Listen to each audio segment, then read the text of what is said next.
Hello guys, మీరందరూ ఈ stress ball దేనికి వాడతారు? మనకున్న స్ట్రెస్ పోవడానికి. సో డాక్టర్ ఇది ప్రిఫర్ చేస్తారు, మనం దీనికి స్ట్రెస్ బాల్ వాడతాం. కానీ మా అమ్మాయి చూసారా, మా అమ్మాయికి కూడా స్ట్రెస్ ఉంది. మా అమ్మాయి స్ట్రెస్ ఇలా పోగొట్టుకుంటుంది.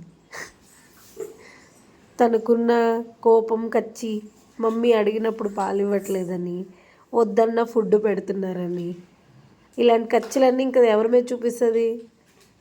అందుకని చెప్పి ఆ స్ట్రెస్ బాల్ మీద చూపిస్తుంది అనమాట. అలాగే ఇప్పుడిప్పుడే వచ్చాయి కదా ఫ్రెష్గా పళ్ళు, వాటికి ఉండే దురద మేమేమి ఇచ్చినా వాటిని కొరకదు, వాటిని తినదు. ఫ్రూట్స్ కానీ లేకపోతే టూతర్స్ కానీ అవి వాడమన్నమాట మేము. ఇలాంటివి అయితే వాడం. దీనికి 2 కళ్ళు కూడా పోయాయి చూడండి. ఇంకా నోరెందుకు, అది కూడా కట్ చేసి ఓయూ పడిపోయింది. ఇదండి మా అల్లరికి, అంతే ఉండదు. ఇంకా ప్లే స్టేషన్లో వేసాం కాబట్టి అంత కుదురుగా ఉందండి, లేకపోతే ఇల్లు మొత్తం పీకి పాకం పెట్టేస్తుంది. చూసారుగా ఎలా కొరుకుతుందో, జాగ్రత్త. అది చివరికి దాని పరిస్థితి ఓ మూల పడేసింది. ఏమీ అరగనట్టు ఓ సైడ్కి వెళ్ళిపోయి ఇంకా కూర్చుంటుంది చూడండి. నాకేం తెలియదు మమ్మీ అన్నట్టు. మళ్ళీ దొరికింది ఇంకో ముక్క. ఇప్పుడు అదేంటో నో, కానీ ప్రాబ్లం ఏం లేదండో.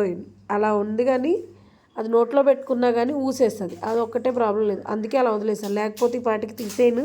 అయ్యా ఎంత బాగా అవుతుందో చూడండి.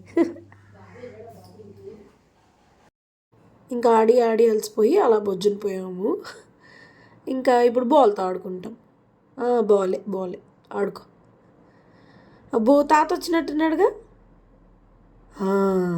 ఇంకా తాతను చూసిందంటే ఇంకా ఆగదన్నమాట. అదే చూసారా ఎంత హడావిడో.